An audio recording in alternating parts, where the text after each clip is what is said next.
أعوذ بالله من الشيطان الرجيم بسم الله الرحمن الرحيم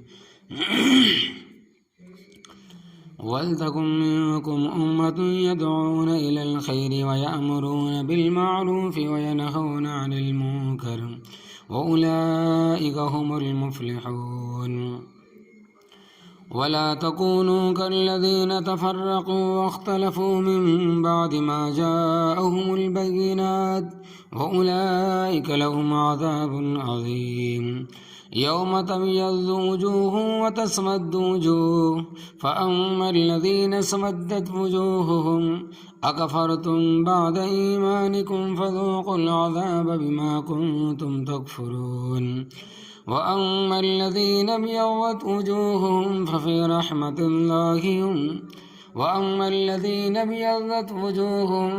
رحمة الله هم فيها خالدون تلك آيات الله نتلوها عليك بالحق وما الله يريد ظلما للعالمين ولله ما في السماوات وما في الأرض وإلى الله ترجع الأمور۔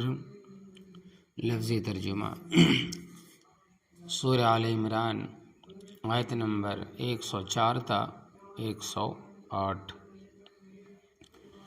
وَلْتَكُن مِّنكُمْ، اور چاہیے کہ ہو تم میں سے امہ، ایک گروہ، یدعون الی الخیر، جو دعوت دے لوگوں کو نیکی کی طرف، وَيَأْمُرُونَ بِالْمَعْرُوفِ، اور حکم کرے وہ معروف کا، وَيَنْهَوْنَ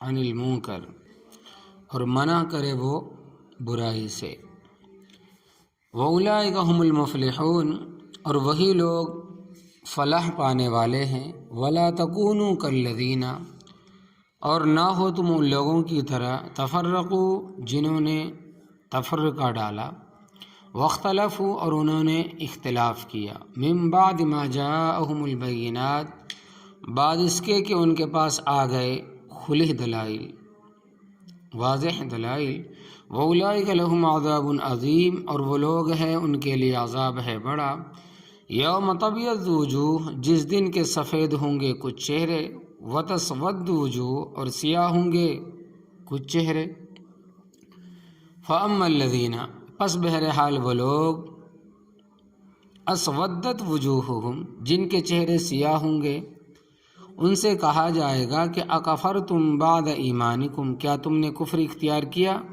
ایمان کے بعد، فذوقوا العذاب، پس چکھو تم عذاب کو، بما کنتم تکفرون، اس واسطے کہ تم کفر کرتے تھے، اللہ تبارک و تعالیٰ کی نافرمانی کرتے تھے، وَأَمَّا الَّذِينَ، اور بہرحال وہ لوگ ابیضت وجوہہم، کے سفید ہوں گے چہرے ان کے، ففی رحمت اللہ، پس وہ اللہ تبارک و تعالیٰ کی رحمت میں ہوں گے، ہم فیہا خالدون، اور وہ اس رحمت کے مقام میں ہمیشہ رہیں گے، تلک آیات اللہ، یہ اللہ تبارک و تعالیٰ کی آیتیں ہیں، نتلوہا علیک بالحق، ہم تلاوت کرتے ہیں آپ پر حق کے ساتھ، وَمَا اللَّهُ، اور نہیں ہے اللہ تبارک و تعالی، یریدو، ارادہ کرتا، ظلم للعالمین، ظلم کا جہاں والوں کے لیے، یعنی دنیا والوں کے لیے ظلم کا ارادہ اللہ تبارک و تعالی نہیں کرتے، وَلِلَّهِ مَا فِي السَّمَاوَاتِ، اور اللہ تبارک و تعالی کے لیے ہی ہے جو کچھ آسمانوں میں ہے، وَمَا فِي الْأَرْضِ، اور جو کچھ زمین میں ہے، وَإِلَى اللَّهِ تُرْجَعُ الْأُمُورُ، اور اللہ تبارک و تعالیٰ کی طرف ہی لوٹائے جاتے ہیں سب کام۔ تو آپ تمام حضرات کے سامنے کل کے درس میں قدر تفصیل کے ساتھ آپ نے یہ بات سنی کہ مدینہ طیبہ میں 3 خاندان یہود کے تھے، ایک وہ مشرکین اوس اور خزرج جو اسلام سے پہلے ایک دوسرے کے خون کے پیاسے تھے، مگر اسلام قبول کرنے کے بعد بھائی بھائی آپس میں بن گئے، اکٹھے بیٹھتے، اکٹھے اٹھتے اور اکٹھے کھاتے پیتے تھے، اور ایک دوسرے کا عزت و احترام کرتے تھے، اور یہ اسلام کی بنیادی تعلیم میں سے ہے کہ اپنے سے بڑے کی عزت کرو اور جو ہم عمر ہو اس سے بھی اخلاق اور پیار سے پیش آؤ، اور ایسا انداز اختیار نہ کرو کہ جس سے اس کی دل شکنی ہو، دل ٹوٹ جائے، اور چھوٹوں پر شفقت کرو۔ تو اوس اور خزرج کا شیر و شکر ہو جانا یہود کو گوارا نہ ہوا، اور شماس ابن قیس یہودی نے سازش کر کے ان کو آپس میں لڑا دیا، اور اوس اور خزرج کے لوگوں نے ایک دوسرے کو مکے مارے، لاٹھیاں چلی، جوتے چلے، خوب ایک دوسرے کو مارا، اور آئندہ لڑنے کے لیے وقت بھی مقرر ہوا۔ مجلس میں اوس اور خزرج کے علاوہ کچھ اور لوگ بھی تھے جو دوسرے قبیلوں سے تعلق رکھتے تھے، وہ لڑائی میں شریک نہیں ہوئے، لیکن حیران تھا کہ ہم کریں کیا۔ تو اللہ تبارک و تعالیٰ نے ان کو تنبیہ فرمائی کہ تمہیں خاموش نہیں رہنا چاہیے تھا، بلکہ مداخلت کر کے ان کی آپس میں صلح صفائی کرا دیتے۔ آگے اس کے متعلق اللہ تبارک و تعالیٰ نے ضابطہ بیان فرمایا ہے کہ وَلْتَكُن مِّنكُمْ أُمَّةٌ، اور چاہیے کہ ہو تم میں سے ایک گروہ، يَدْعُونَ إِلَى الْخَيْرِ، جو دعوت دے لوگوں کو نیکی کی، وَيَأْمُرُونَ بِالْمَعْرُوفِ، اور حکم کرے وہ معروف کا، وَيَنْهَوْنَ عَنِ الْمُنْكَرِ، اور منع کرے وہ برائی سے۔ تمام فقہاء کرام رحمۃ اللہ علیہ، حنفی، شافعی، مالکی، حنبلی، جن کی قدر کی جاتی ہے، اس مسئلے پر اتفاق ہے کہ دعوت اللہ، امر بالمعروف اور نہی عن المنکر فرض کفایہ ہے، جس طرح جنازہ فرض کفایہ ہے۔ اگر کچھ مسلمان ادا کر دیں تو باقی تمام سے ساقط ہو جاتا، اور اگر کوئی بھی نہیں پڑھے گا تو وہاں کے رہنے والے سب کے سب گنہگار ہوں گے۔ اسی طرح دعوت اللہ بھی فرض کفایہ ہے، فرض عین نہیں ہے۔ فرض عین کا مطلب ہے کہ ہر آدمی پر لازم ہو، مطلب یہ ہے کہ مسلمانوں کی ایک جماعت فریضے کو ادا کرتی رہے تو وہ سب کی طرف سے فرض ادا ہو گیا۔ اس فریضے کو ادا نہ کرنے کی وجہ سے کوئی بھی گنہگار نہ ہوگا، کیونکہ فرض کفایہ ہے، اور اگر کسی جگہ کوئی بھی اس فرض کو ادا نہیں کرے گا تو سب کے سب گنہگار ہوں گے۔ البتہ اپنی اصلاح کے لیے نکلنا الگ بات ہے، کوئی آدمی اس نظریے کے تحت جائے کہ اپنی اصلاح ہو جائے گی، کیونکہ جماعت میں جانے والوں کا سارا وقت نیکی کے لیے صرف ہوتا ہے، اور دین کی باتیں اچھی طرح سمجھ میں بھی آتی ہے، اور یہ بات ہے کہ حقیقت اس میں کوئی شک نہیں۔ ایک اور بات بھی ذہن نشین کر لیں، وہ یہ ہے کہ اس آیت کریمہ کے تحت تمام مفسرین کرام نے، یہاں تک کہ جلالین شریف میں بھی موجود ہے کہ جو تمام تفسیروں میں مختصر تفسیر ہے، پڑھنا، پڑھانا، درس دینا، اسلام کی خاطر کتابیں لکھنا بھی تبلیغ ہے، اور ان کاموں کے لیے چندہ دینا بھی تبلیغ ہے۔ تبلیغ اسلام، تبلیغ صرف اس میں بند نہیں کہ بستر اٹھا کر 3 روزے لگانا اور 10 روزہ لگانا، چلہ لگانا، بے شک یہ بھی تبلیغ کا حصہ ہے۔ چنانچہ چھٹیوں میں ہمارے مدارس کے اساتذہ و طلباء بھی 6 روزہ اور 10 روزہ لگانے کے لیے جاتے ہیں، اور جن کو زیادہ توفیق ملتی ہے اس سے زیادہ وقت بھی لگاتے ہیں، مگر جب تعلیم و تعلم کا سلسلہ جاری ہو تو پھر اس کا ثواب بستر اٹھا کر پھرنے سے زیادہ ہے۔ یعنی بعض نادان قسم کے لوگ یہ سمجھتے ہیں کہ جو تبلیغ کے لیے نہیں نکلتے وہ دین کا کام نہیں کر رہے، یہ ذہن غلط ہے۔ چنانچہ ایک بابا جی نے، اللہ تبارک و تعالیٰ ان کی مغفرت فرمائے، بڑے سادہ آدمی تھے، فرماتے ہیں کہ ہمارے ساتھ میں وہ کلاس میں بیٹھ کر سبق سنتے تھے۔ نصرت العلوم میں اس وقت طلباء کی خاصی تعداد ہوتی تھی، صرف فرماتے ہیں کہ ایک کلاس کے اندر 400 طلباء تھے۔ ایک دن وہ بابا جی مجھے کہنے لگے کہ ماشاء اللہ بڑا کام ہو رہا ہے لیکن دین کا کام نہیں ہو رہا۔ تو میں نے کہا کہ بابا جی دین کا کام کیسے ہو؟ تو کہنے لگے کہ آپ کا بچلہ تو آپ نے دیا نہیں۔ میں نے کہا کہ ان کو کون پڑھائے گا؟ کہنے لگے کہ ان کو اللہ تبارک و تعالیٰ پڑھائے گا۔ تو اللہ تبارک و تعالیٰ اس طرح بندوں کو نہیں پڑھاتا، اس نے بندے مقرر فرمائے کہ وہ پڑھائے۔ تو تبلیغ فرض کفایہ ہے، فرض عین نہیں۔ ایک گروہ کے ادا کرنے سے سب کی گردنوں سے فریضہ اتر جاتا ہے۔ وہ اولئک هم المفلحون، اور وہی لوگ کامیاب ہونے والے ہیں، فلاح پانے والے ہیں۔ ولا تکونوا کالذین تفرقوا، اور نہ ہو تم ان لوگوں کی طرح جنہوں نے تفرقہ ڈالا۔ واختلفوا من بعد ما جاءهم البینات، اور انہوں نے اختلاف کیا بعد اس کے کہ ان کے پاس آ گئے کھلی دلائل۔ حضرت صلی اللہ علیہ وسلم نے ارشاد فرمایا کہ یہود کے 71 فرقے ہوئے، اور نصارہ کے 72 فرقے ہوئے، اور میری امت میں 73 فرقوں میں تقسیم ہوگی، یعنی ان سے بچے یہود و نصارہ سے یہ امت پیچھے نہیں رہے گی، سب کے سب دوزخ میں جائیں گے، مگر صرف ایک دوزخ سے بچانے والا ہوگا۔ لوگوں نے آپ صلی اللہ علیہ وسلم سے پوچھا کہ حضرت وہ کون سا فرقہ ہے؟ تو فرمایا کہ آپ صلی اللہ علیہ وسلم نے کہ وہ فرقہ وہ ہے جو اس راستے پر ہوگا جو میرا اور میرے صحابہ رضی اللہ تعالی عنہ کا ہے، اور اسی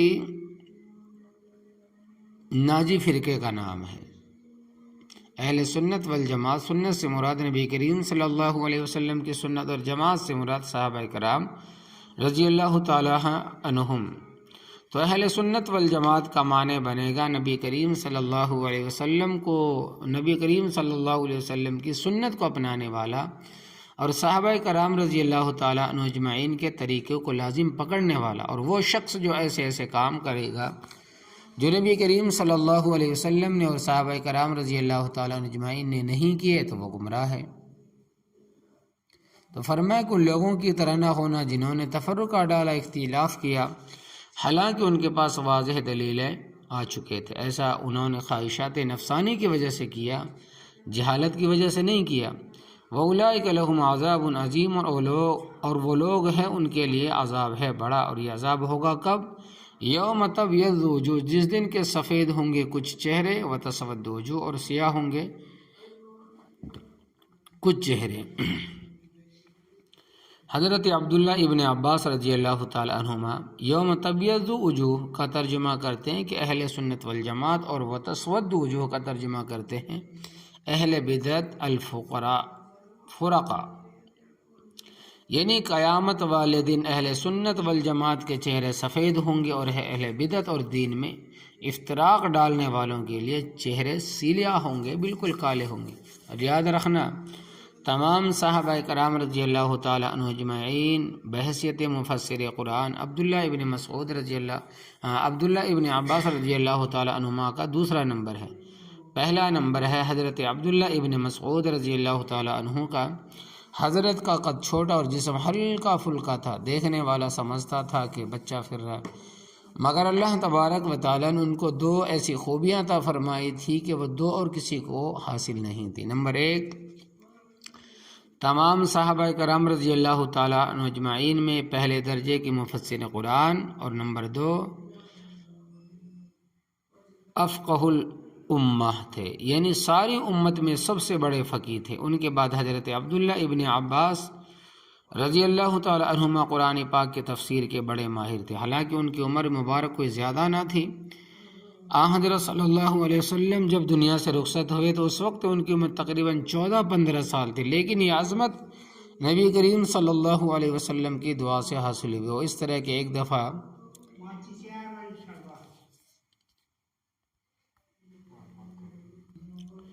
فرماتے ہیں کہ وہ اس طرح کہ ایک دفعہ نبی کریم صلی اللہ علیہ وسلم قضاء حاجت کے لیے تشریف لے گئے۔ جب واپس تشریف لائے تو دیکھا کہ ایک لوٹا پانی کا بھرا ہوا بڑی موزوں اور مناسب جگہ پر رکھا ہوا ہے، جو کہ باپردہ تھی۔ تو حضرت صلی اللہ علیہ وسلم نے فرمایا کہ من وضعہ ہا ہنا، یہ لوٹا پانی کا یہاں کس نے رکھا ہے؟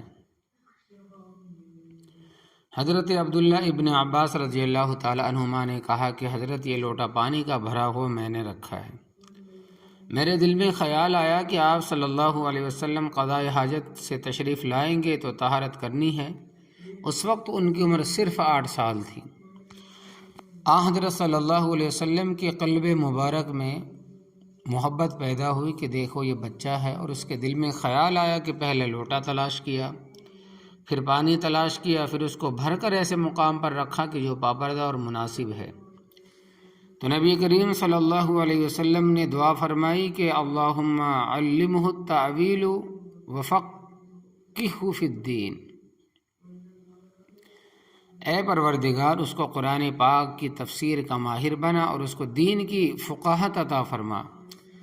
حضرت عمر رضی اللہ تعالیٰ عنہ اپنے دور خلافت میں مجلس شورا کے اجلاس میں ان کو اپنے ساتھ بٹھاتے تھے، حالانکہ اس وقت ان کی عمر تقریباً 17-18 سال تھی۔ حضرت عبد الرحمن بن عوف رضی اللہ تعالیٰ عنہ نے کہا کہ حضرت یہ مجلس شورا ہے، یہاں اہم امور طے پاتے ہیں جن کا عوام کے سامنے فوری طور پر ظاہر کرنا مناسب نہیں ہوتا۔ یہ بچہ ہے، اس سے کوئی راز فاش ہو سکتا ہے، اور آپ رضی اللہ تعالیٰ عنہ نے اس کو یہاں بٹھایا ہے، پھر ہمارے بھی بچے اس کو دیکھا دیکھی وہ بھی آ بیٹھیں گے تو مجلس شورا پر بچوں کا قبضہ ہو جائے گا۔ حضرت عمر رضی اللہ تعالیٰ عنہ نے فرمایا کہ اس کو محض بچہ نہ سمجھو، یہ بڑا سمجھدار ہے۔ اور حضرت عبداللہ ابن عباس رضی اللہ تعالیٰ عنہما کی قابلیت کو اس طرح عیاں فرمایا کہ حضرت عبداللہ ابن عباس رضی اللہ تعالیٰ عنہ فرماتے ہیں کہ عمر رضی اللہ تعالیٰ عنہ مجھے اپنی مجلس میں اس وقت بھی بلاتے جب وہاں بدر کی جنگ میں شریک ہونے والے بزرگ بیٹھے ہوتے۔ ان میں سے ایک بزرگ نے کہا کہ اس نوجوان کو ہماری مجلس میں کیوں بلاتے ہو؟ اس جیسے ہمارے بچے بھی ہیں۔ اس پر حضرت عمر رضی اللہ تعالیٰ عنہ نے فرمایا کہ وہ تو ان لوگوں میں سے ہے جن کو آپ جانتے ہیں۔ پھر ایک دن ان حضرات اکابر کو بلایا اور مجھے بھی بلایا۔ فرمایا کہ میرا خیال ہے کہ مجھے اس دن آپ نے اس لیے بلایا تھا تاکہ انہیں دکھا سکے۔ آپ رضی اللہ تعالیٰ عنہما کا علم و کمال صرف عمر رضی اللہ تعالیٰ عنہ نے دریافت فرمایا کہ تم سورہ اذا جاء نصر اللہ کے بارے میں کیا کہتے ہو، یعنی اس میں گر کی کیا بات ہے؟ تو ان میں سے کسی نے کہا کہ ہمیں حکم دیا گیا ہے کہ ہم اللہ تبارک و تعالیٰ کی حمد کریں، اس کی تعریف کریں، اس سے بخشش مانگے، جبکہ ہماری مدد کی جائے اور ہمیں فتح دی جائے۔ اور ان میں سے بعض نے کہا کہ ہم جانتے ہیں، اور ان میں سے بعض نے کہا کہ کچھ بھی نہیں کہا۔ تو حضرت عمر رضی اللہ تعالیٰ عنہ نے مجھ سے کہا کہ اے ابن عباس رضی اللہ تعالیٰ عنہما، تو اس بارے میں یہی کچھ کہتا ہے؟ میں نے جواب دیا نہیں۔ پھر پوچھا کہ تم کیا جواب دو گے؟ تو میں نے کہا کہ اس میں نبی کریم صلی اللہ علیہ وسلم کی وفات کے وقت قریب ہونے کا اشارہ کیا گیا ہے۔ اللہ تبارک و تعالیٰ نے آپ صلی اللہ علیہ وسلم کو اطلاع دی ہے کہ جب فتح مکہ ہو جائے تو آپ صلی اللہ علیہ وسلم کی وفات کا وقت قریب ہونے کی علامت ہے، تو اس وقت آپ کثرت سے اللہ تبارک و تعالیٰ کی تسبیح کریں اور اس کی مغفرت طلب کیجیے۔ حضرت عمر رضی اللہ تعالیٰ عنہ نے فرمایا کہ میرے علم میں بھی یہی بات تھی۔ تو حضرت عبداللہ ابن عباس رضی اللہ تعالیٰ عنہما کا تمام صحابہ کرام رضی اللہ تعالیٰ عنہ اجمعین میں بحیثیت مفسر قرآن دوسرا نمبر ہے، پہلا نمبر حضرت عبداللہ ابن مسعود رضی اللہ تعالیٰ عنہما کا ہے۔ تو فَأَمَّا الَّذِينَ اسْوَدَّتْ وُجُوهُهُمْ، پس بہرحال وہ لوگ جن کے چہرے سیاہ ہوں گے ان سے کہا جائے گا کہ اکفرتم بعد ایمانکم، کیا تم نے کفر اختیار کیا ایمان لانے کے بعد؟ یعنی دعویٰ تو تمہارا ایمان کا تھا، ہم مومن ہیں، پھر تم نے کفر کیوں اختیار کیا؟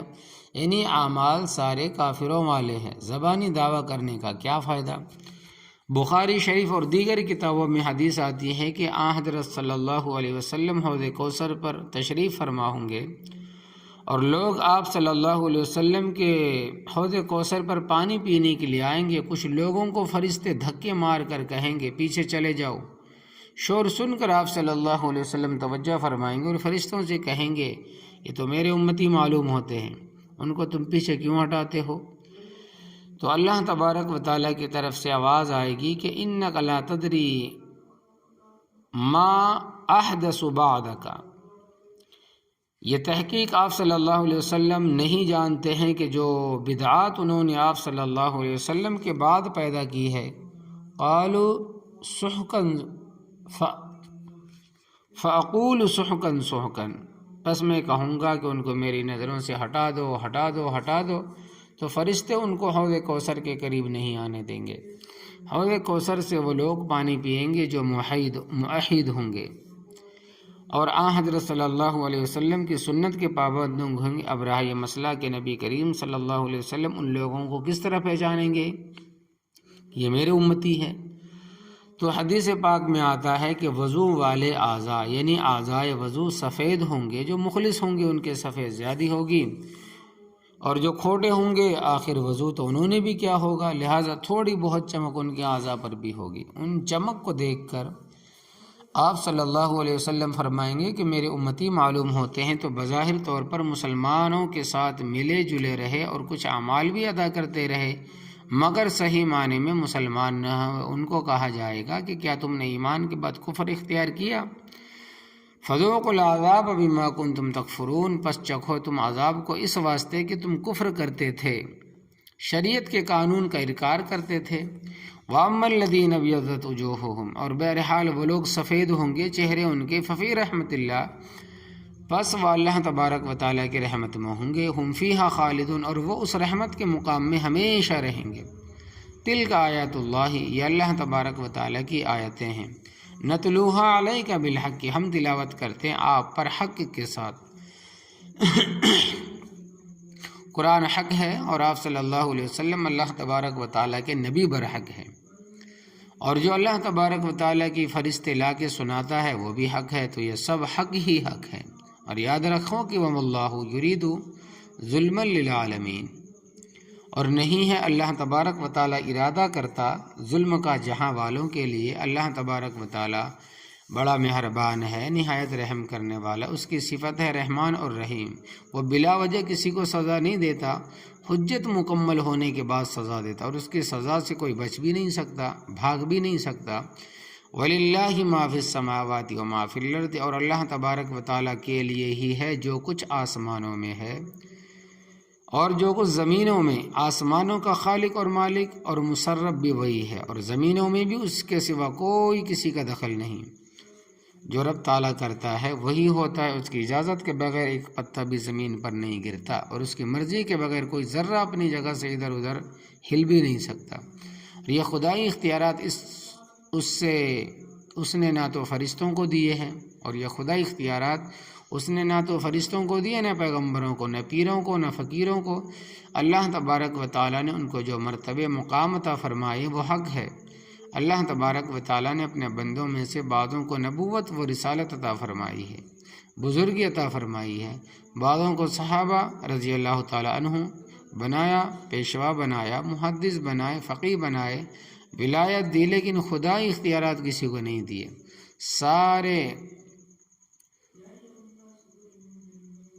تو کجا ایک معاشہ بھی کسی کو عطا نہیں کیا۔ وَإِلَى اللَّهِ تُرْجَعُ الْأُمُورُ، اور اللہ تبارک و تعالیٰ کی طرف ہی لوٹائے جاتے ہیں سب کام، سب نے اسی کی عدالت میں پیش ہونا ہے، سب کے سامنے سب کام سامنے آ جائیں گے۔ یہ توحید کا بنیادی سبق ہے، اس کو یاد رکھنا بہت ضروری ہے۔ دعا کر لیں۔ الحمدللہ رب العالمین، والصلاۃ والسلام علی رسولہ الامین، سبحان ربک رب العزۃ عما یصفون، وسلام علی المرسلین، والحمدللہ رب العالمین۔